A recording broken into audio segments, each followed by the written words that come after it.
Viene el primer lanzamiento para Javi, ¡lanza el batazo! ¡Se va! ¡Se va! ¡Se cae! Los Cubs ganaron el partido. Javi Baez la mandó al central and they walk it off. ¡Yeah!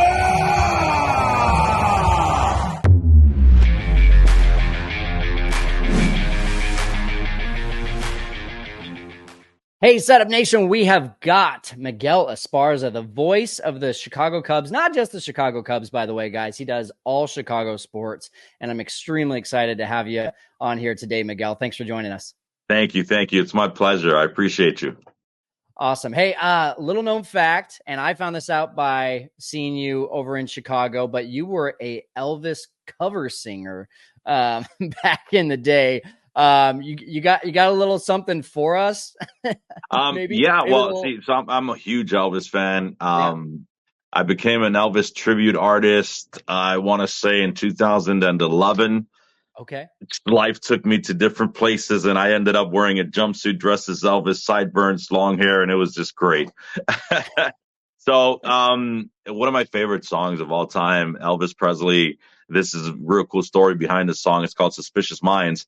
And Elvis almost didn't record that song, and it became his last #1 hit.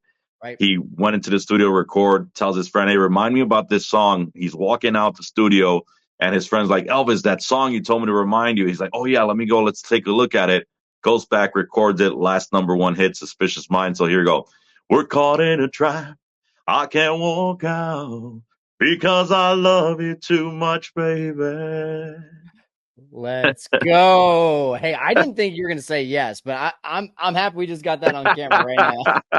So, I've been able to get to know you a little bit, but I've also listened to a few other podcasts. And one of the ones that I listened to, which is a good friend of mine, the Bricks Behind the Ivy, you talked about how really you kind of got known for this self-recording that you did of Javi Baez's walk-off against Amir Garrett. Yeah.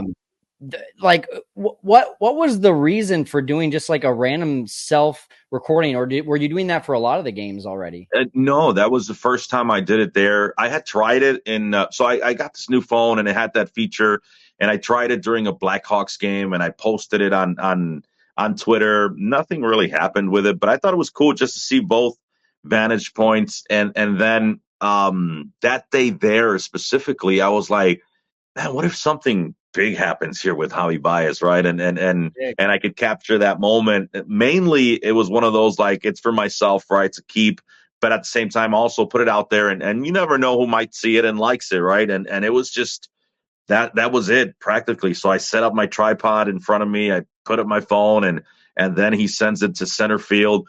And at the time, if you hear that call, it's like, se va, se va. I thought that was going to go. And then it was like, it falls, and it was just like, I hate the call because my voice cracks in it. But I was like, you know what, let me post this on Twitter, and I did. And my phone didn't stop all night. And it didn't stop till the day after. It was just going of people retweeting and share and just commenting. And for me, it was like a wake up call in the sense of, wow, like people are interested in what I'm doing. And a lot of people didn't know that there was a Spanish broadcast of the Cubs. And I think that was one of the biggest things that put it out there to where people started paying attention to us and knowing that we are there. We've been there for many years. However, our biggest year of covering all the games came in 2021. Before it was a handful. I think they started with like 9 games, then went up to like 12, 20, and 2021, it was when we were like, hey, we're doing all the home games. So, Miguel, you're going to be on that broadcast. And for me, that was, I felt a certain responsibility of making sure that we did the right job and justice to what we're doing, but at the same time, spreading the voice and letting people know that there is a broadcast that now they can listen to on the MLB app, and they can listen to on Marquee on the SAP option. Well, and you just mentioned it yourself, 81 games, all home games. Yes. I feel like you guys are on the verge of that turning into all 162, but is there any way that our audience can help make that happen? Like, do we need to like send an email to someone and say, get this guy on every road game? Just get the word out there, because I feel like it's an injustice, right? In a certain way, in the sense of, for the people that listen to the game, but they can only listen to 81, right? They can only listen to the home games. And I get messages all the time of new listeners where they're like, "Hey, I can't find your broadcast." Well, I'm at home. I'm watching it just like you. I'm not calling this game. However, I think it's a step forward, right? To get a couple of more games out there, and hopefully somewhere down the line the Cubs say, you know what, we definitely need to get Miguel over here and have them all 162. Well, and you're living the dream, man. I'm growing up a Cubs fan, and now you get to call. Like, that was my goal. Growing up, I was listening to Chip Carey, and the passion that he had made me, along with Sammy Sosa, a Cubs fan. And now, like, I can't imagine what it's like for you on the flip side, knowing that you now get to do that, but also for a completely different sector of the Latino community, and maybe giving another young Cubs fan that same hope. So what does that feel like to know that, like, hey, I'm not just calling this for a passion of the Cubs, but I'm calling this for, the culture of the Latino community? Right. It's a big responsibility, mainly. And yes, when we talk about, you just mentioned Chip Carey. For me, he was my voice, right? And for me, it was Ron Santo and Pat Hughes, and I always think about Ron Santo, and I remember his passion, his pain, his joy, and that was something that I implemented into mine to make sure that I could transmit what I was feeling, right? Because I'm a Cubs fan, and when you hear me get excited, it's because I am excited. When I'm upset, I'm upset. I'm a Cubs fan. It hurts me as a broadcaster. But at the same time, like you mentioned, it's a big responsibility, because we are heard around the world, and it blows my mind every game where people from all over the world are just messaging us on social media. We're in Cuba listening. We're in London. We're in Spain. We're in Italy. We're in Mexico, Puerto Rico, Ecuador, Panama. And it just blows my mind to think that we're the vessel to bring that out to the world. And it just raises that sense of responsibility of what we do. You and I were talking about this before I hit record. The World Baseball Classic. Yeah. You see the Puerto Rico teams, the Dominican Republic. You see all of these teams coming in of the Latino culture, and it is wild, right? Like, you got the pots and the pans that are getting banged all over the place in the stands. You got fights breaking out. You got all the flair on the field. And I think there's two different camps, right? There's people that sit in the, I want the tradition to stay the tradition in Major League Baseball. And then there's others that are like, no, we need to bring this fully into Major League Baseball because it's not exciting enough. Where do you stand on that? So I haven't experienced it personally. I wasn't able to go to the World Baseball Classic. I've never been to a game in Mexico. I would love to go, but I see it, and it's a party, right?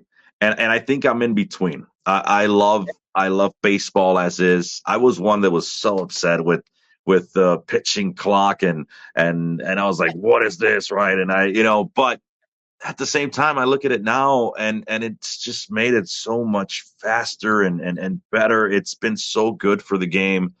So I'm not a purist in the sense to say, well, no, let's not allow this. But I don't know. I don't know if that would ever happen in Major League Baseball. I think if we think about places like Miami, I think that's the closest that something like that could happen. Okay. I mean, it's the closest to all the action, right? So, but we do kind of see it on the player side, though, right? I mean, it hasn't happened necessarily in the stands, but you see a lot more of the home run celebrations, the bat flips, a lot of that stuff. Let's just maybe focus on that side of it, the baseball purist side of you versus, wanting some change. Where do you stand on that? It's so good to see these players, because we go back to they're human beings, right? And at heart, they're still kids, and they're going to celebrate as kids. And I love to see celebrations when the Cubs are doing it. So I love that. I love that aspect. I'm not one to say, oh, you need to respect the game. Don't do that. We didn't do that. No, I like that part of the game. I like that excitement. I love, like, for example, Morel's bobblehead where he's got the shirt off, like that in the game for that moment precisely, it was so perfect. And the Cubs just produced a video for the You Have to See It commercials where Morel is talking about how, he's going through as a kid and what was going through his mind that moment. He's like, I have no idea what went through my mind that I took my shirt off. That talks about these guys are just letting it out as kids, and I love that. Well, and that brings me to my next question. And now let's talk some Cubs. Okay. In Espanol, ¿Dónde está el fuego? Where is the fire? So, I mean, you talked about Morel. He's got the fire. He gets a big hit. He's got a big hit. Is that what this team needs more of, or is that just a part of the passion? Because right now you hear it, you see it on Twitter, you hear it on the radio stations, you watch it, and I think the big thing that stands out for me was Dansby Swanson a couple weeks ago was just like, law of averages, we'll turn it around. And I'm like, that's not the fire I want to hear. I want to hear no, this sucks. We suck right now and we need to turn it on. And so I just got to ask, ¿Dónde está el fuego? Mira, el fuego no ha aparecido. And that's a problem, right? We need that. We need that fire. We need to have. So when I look at the team and again, I look at these players, I know that this core of players is good. Now, I don't know exactly what's going on. We do see now, we saw this homestand, Ian Happ heating up, Morel two games in a row where he hit a home run. But going back to Dansby Swanson, I think, and we did see him, start getting some swings in, but I think it's a little bit more from everyone. And I feel that El Fuego is missing from Craig Counsell. I feel that so this will take me to another conversation, and I'm sorry to take you on a ride, but it's the umpires, right? We've seen a lot of bad calls this homestand, their last home trip, last road trip. And I can't blame the team losing on umpires at all, because at the end of the day, they're going to have they make this, they control the game, right? But I think that for the Chicago Cubs, in situations where these calls are so horrible, I want to see Craig Counsell out on the face of that umpire and fire up his team by getting ejected. I want to see that, because there have been so many instances where the calls have been just horrible. And right off the bat, and forgive me because my memory is so bad that I don't remember what I did yesterday, but there was a situation in this current homestand that we just finished, where Mark Leiter Jr. was in the game. It was late innings. He throws what is a strike, is called as a ball, and he sits. It was just one of those crazy ones that you were like, what is going on here? He looks over to the dugout, kind of like, are you coming out? Yeah. And then he looked again and nothing. And then he just had to go on to pitch. So I feel that these players need that from the manager. Yep. And I was at the game against the White Sox where Nico Horner got tossed out. The first time he's ever been tossed. Yeah. And that was the same thing. He literally throws his arms up and then looks over the dugout like, has anyone got my back here? Right. So, I think that's where that fuego needs to come from. And we kind of knew what we were getting with Craig Counsell, though, right? Because he's not the guy. He's not, David Bell, right? He's not going to get tossed out. He's not Aaron Boone. He's not going to get tossed out every other game. He's very much the strategy guy. He's the guy that's, playing the chess match with the other team.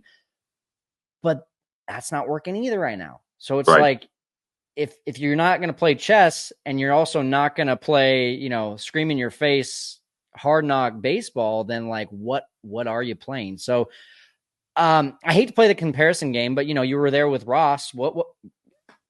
How do you see that being different right now with Ross? I'll take Counsell over Ross anytime. Okay. I think David Ross, there were so many games last year that I believe that we lost because of David Ross. Yeah. There were situations where either he left in the picture too long, whether it was just a bad decision, whatever it may have been. I think we had so many of those that we mentioned last year and the years prior to what we've seen with Craig Counsell. I think, like you just said, he's playing that chess match, and I think he's done it very well. Okay. There's been maybe a handful of games this season that I've seen where it's like, ooh, I think that pitcher should have never came out. And a clear example, homestand. Hayden Wesneski gets out of a bind where he has trouble on the bases. Man gets out. He gets, I think it was 1 or 2 outs at that. He just came in with men on bases, and that was great. I think that's what he needed for his boost in his morale. But he brings him out the next inning, and he gives up that home run, right? So I think that's the instance where he's lacking a little bit in knowing, like, you know what, Hayden Wesneski, I think with Hayden, he has so much talent, but it's up here where he needs to fix the issues. And that, if he would have left them after that, getting out of that bind, I think that brings him up so much. But you just brought him right back down by sending him out there and giving up that home run. And I'll tell you this story, and this was I caught, and I'm not going to mention who it was, but it was one of the veterans who, after one of those bad games by Hayden Wesneski, just walked up to him. Everyone else was talking to somebody else, so it was kind of like an alone moment, and I was doing my own thing, but I kind of heard because I was being nosy. But the leadership from this veteran told him, hey, you need to be better. Start believing in yourself. You have it. Like, he was giving him that pep talk. And he was like, even during our early meeting, you weren't doing what you weren't being you. So you need to get back on track and start believing in yourself. And this was great to hear because, again, I believe that there's a great group of guys in that clubhouse. I think that's extremely exciting to hear, that those conversations are being had in the clubhouse, because I think a lot of us as fans are like, are they just going back in the clubhouse, putting on their street clothes and going home? So what else are you hearing when, again, not throwing anyone under the bus, not, staying within the lines here, but what else are you hearing in the clubhouse that maybe gives fans some hope of like, hey, these guys aren't comfortable with being below average right now? Right. No, you can tell. So I'm one that I really won't go into that clubhouse a lot when they're losing so bad, because my job is to get interviews. And a lot of these guys will talk to you, but you really have to squeeze words out of the guys, So it's rare that I'll go in there after those losses, unless it's like a big one and you just, want to get a feel for them. But I really do think, once again, based on those conversations that I've heard, like I can tell Hector Neris, like, he's had some bad ones, but he's always been one to talk about, listen, we're going to turn this around, right? We believe that's one of the things that they do talk about a lot, that I've heard and I've had conversations. They believe in each other. So I think that's a big one. And the relationship that they have, for example, Miguel Amaya with his pitchers, and the same thing with Tomas Nido coming in. I interviewed Tomas Nido when he came in. And one of the things that he said was the conversations that he had with Miguel Amaya were just great. He was going through everything that these pitchers were doing and just giving him the welcome and making sure that they can get on that same page real quick. And it's great to see, because you would think, right, as a young player, you're like, oh man, this guy's coming in and might take some of my playing time away, right? But at the same time, he's been phenomenal with me. And we've been working together to get on track right away, so that we can both manage this. And at the same time, I feel that Tomas Nido is going to be so good for Miguel Amaya, because once again, Yan Gomes, great guy in the clubhouse, he really was.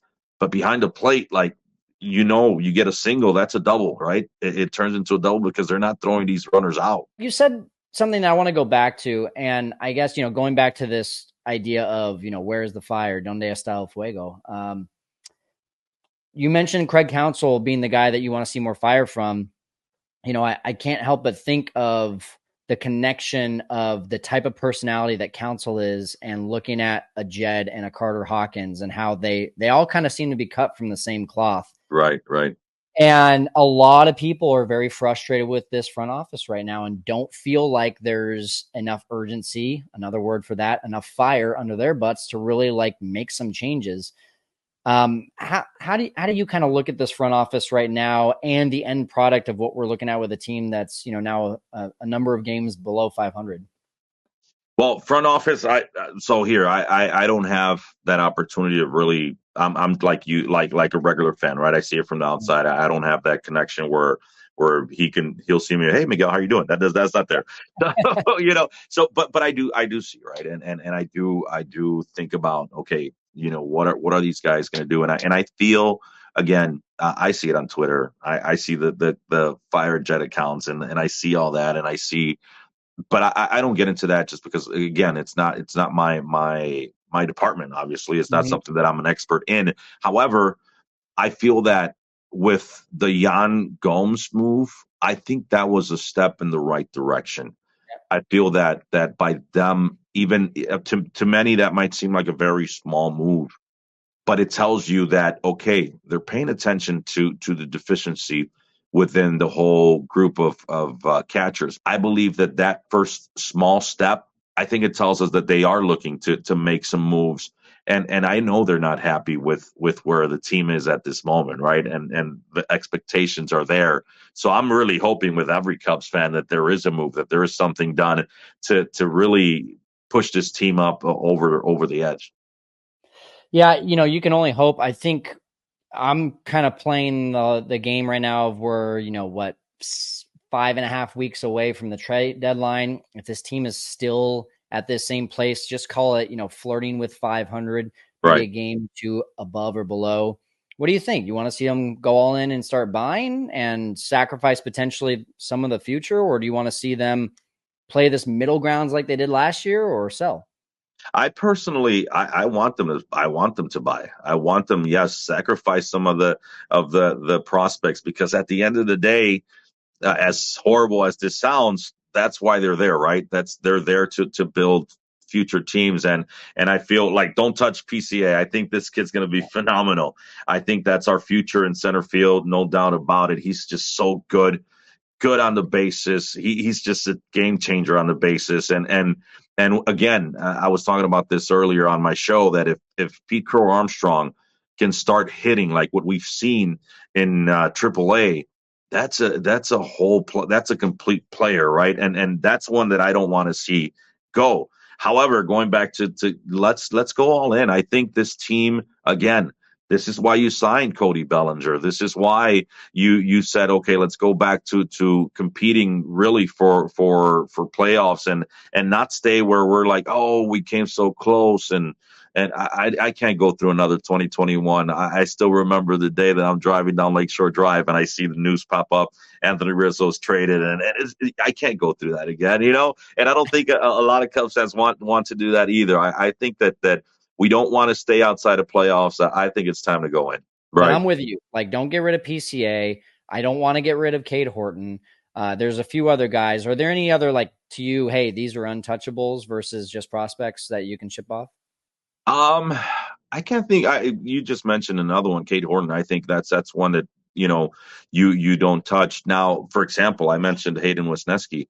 What if he becomes somebody that you can trade, because again, he has the talent, he has the potential. Maybe a change of scenery works great for him, because I really honestly think that he has the potential to be a real good pitcher. Yeah. I'd say throw another one in there. I don't want to see Ben Brown go anywhere either. No. Yep. Yeah. I'll keep Ben Brown. All right, Miguel, we're going to have a little bit of fun to end this conversation. If you want to open up your private chat again there and read what you got in front of you in Spanish. Guys, while he's getting that up, I'm going to give you a little bit of an idea. Miguel has a very goofy script that I've got in front of him, but it's in English, and he's going to pretend like this is actually happening in the game. We'll just say it's the game from last night, because Morel did hit a home run. He's going to say this in Spanish. You're all going to probably out there that don't speak Spanish or are not bilingual be wondering, like, what is he saying? And then I'm going to translate it for you in English here. So, Miguel, without further ado, you go for it, brother. I'm going to set this up as the bottom of the ninth. Yeah, and it's going to be, we're just down. We're down. It's a tie game, bottom of the ninth. Okay, let's do it. All right, here we go. Listo, Christopher Morel en la caja de bateo. Estamos en la parte baja de la novena entrada. Estamos empatados, 3 carreras para cada quien. Se prepara Morel. Viene, lanzamiento, le pone el bate, la manda volando hacia el jardín izquierdo, profundo, y ¡se fue! ¡Oh, man! Christopher Morel la botó. Pero, ¿qué está haciendo Morel? Está abrazando a Pete Alonso, el primera base de los Mets. Alonso está un poco confundido. Ahora Morel está tratando de darle el high five a CB Buckner, el umpire de segunda base. ¡Qué locura! Le da por ahí nada más el golpecito. Viene Morel, se va a juntar con Willie Harris. ¿Y qué están haciendo? Están agarrándose de las manos y se van saltando hacia el plato. El equipo lo espera completito en el plato. Esto es una locura. Christopher Morel, ellos todos tienen un letrero que dicen, te amamos, Morel. Eso es mucho amor alrededor de 360 pies de las bases. Increíble. Y los Cubs ganan el partido. Oh, man, that's so good. I know you added a lot more flair, so I'm going to give just the Cliff Note version of what you just said there. That was so good. So, guys, here's exactly what just went down. So, Miguel said, Morel gets a hold of that one deep left center, and it's gone. Wait, what is he doing? He's hugging the first baseman, Pete Alonso. Alonso looking a little confused. Now Morel is trying to high-five umpire CB Buckner at second base. CB gives it to him and adds a fist bump. And now Morel and Willie Harris have locked arms and they're skipping to home plate where the entire team is waiting for Christopher with a sign. I think from up here it says, "We love you." That's a lot of love for 360 feet around the bases. Thank you for obliging. That was fun. That was fun. I love the Miguel, script. hey, this has been awesome, man. Thank you. Do you have any last words, any words of hope, anything at all that you want to speak to Cubs Nation before we log off here? Go Cubs. I think that, again, this is a good team. I think that we have what it takes. It's just a matter of putting it together, and I think they will make it happen. If you know anyone who speaks Spanish and loves baseball, send them over to SAP on Marquee Sports Network MLB app. And if you're in Chicago, 1200 AM. And you can follow me on socials, Miguel's Voice. Even though my wife says she's a Dodgers fan, she's really a Cubs fan. I'm going to send her to the SAP button for sure. I love it. Thank you, Miguel. Appreciate you.